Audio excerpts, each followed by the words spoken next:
September 18th, 2024. Lake Mary, Florida. A quiet Wednesday night in Seminole County, a suburb of Orlando where families live, where people go about their lives, where most nights end without incident. At 11:18 in the evening, 911 dispatchers began receiving calls reporting shots fired at 497 Sun Lake Circle. This is 911. Hey, what is the address? It was building 497 Sun Lake Circle. I was out on my porch and I heard a gunshot, maybe about 2-3 minutes. And it was one shot? Yes, just one. When deputies arrived, they found a woman screaming outside an apartment. On the front porch, a man, shot once, unresponsive, already gone. I know your idea right now. What's your ex? Listen. What's your ex-boyfriend's name? My ex-boyfriend. Your ex-boyfriend's the one that came here? Nathaniel Bratcher. On the apartment. What is it? His name is Nathaniel Bratcher. 4-5. Just put this name on the screen, please. Nathaniel Bratcher. Nathanial Bratcher might be a possible suspect. But I got some more info. But bitch, on God, you're going to All right, jail. Nathaniel Bratcher. What's and his name? I meant that. Nathaniel Bratcher. Is that his phone number? Yep, that's his phone number. The victim was 32-year-old Larian Dwan Cosby. He lived at the Sun Lake Apartments. He was in a relationship, moving on with his life, the way people do. He had no idea that someone had already decided he needed to die. Not because of anything he'd done wrong, not because of a feud, a rivalry, or a debt, but simply because he was with a woman that another man couldn't let go of. What makes this case so chilling isn't just the violence, it's how openly it was announced, before it happened. Earlier, on the evening of September 18th, a woman, the girlfriend, was out at a bar. Her phone rang.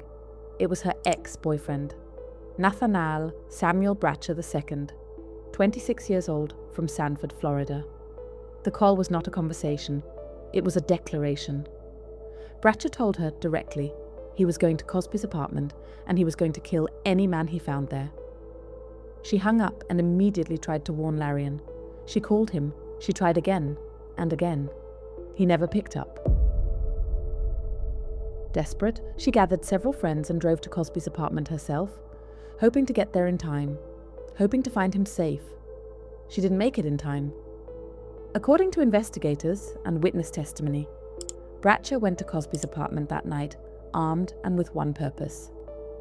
Neighbors reported hearing male voices arguing before a single gunshot rang out. One shot. That was all it took. This is 911. What's going on there?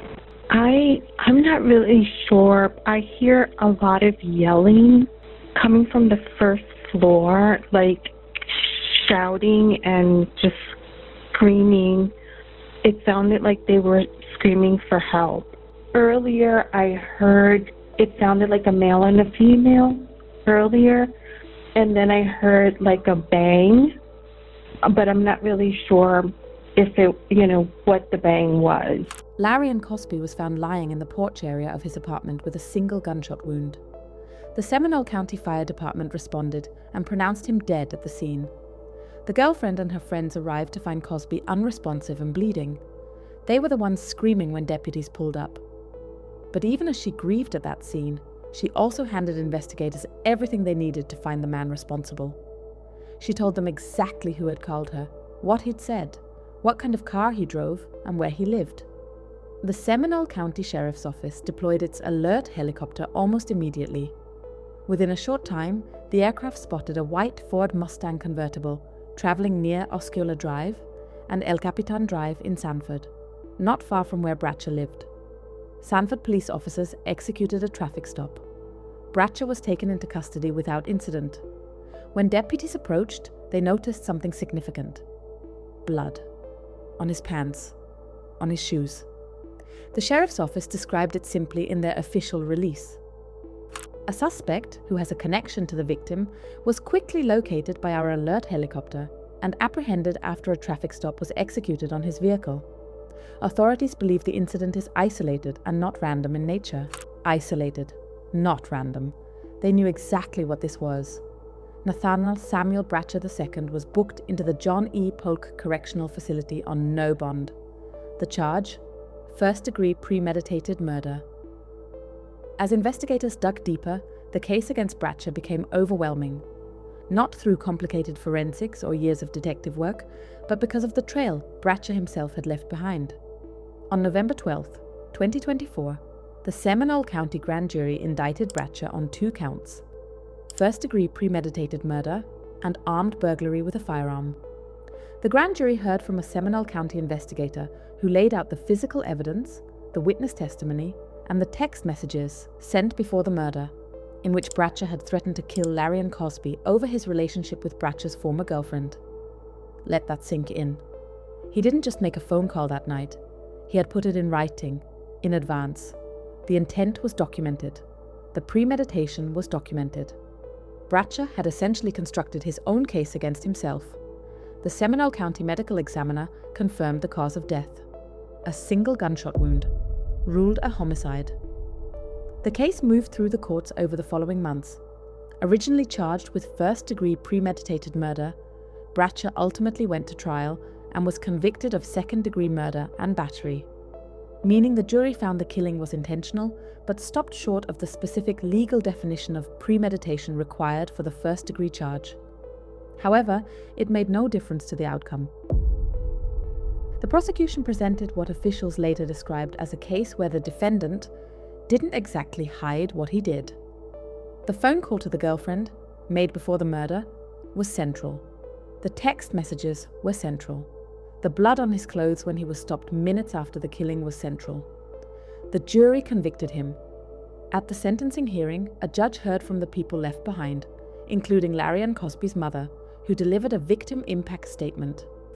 "We don't know every word she said, but we know what it felt like in that courtroom."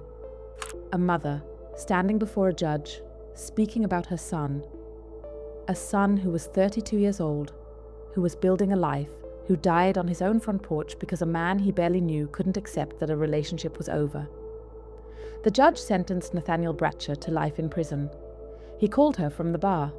He told her what he was going to do. He went and did it. He fled and was caught within the hour, still wearing the evidence. From the moment he made that phone call, Bratcher's fate was sealed. He just didn't know it yet. Jealousy is one of the oldest and most destructive forces in human nature. It has ended countless lives, both the lives of victims and the futures of those who let it consume them. Larian Dwan Cosby was 32 years old. He was living his life in a relationship in his home. He owed Nathaniel Bratcher nothing, not an explanation, not a conversation, not a single moment of acknowledgement. He paid with his life anyway. Nathaniel Bratcher is now in his late 20s. He will spend the rest of his days in a Florida prison. The relationship he killed for no longer exists in any form. The woman he was trying to possess is free, and the man he murdered is gone. There are no winners in a story like this, only loss.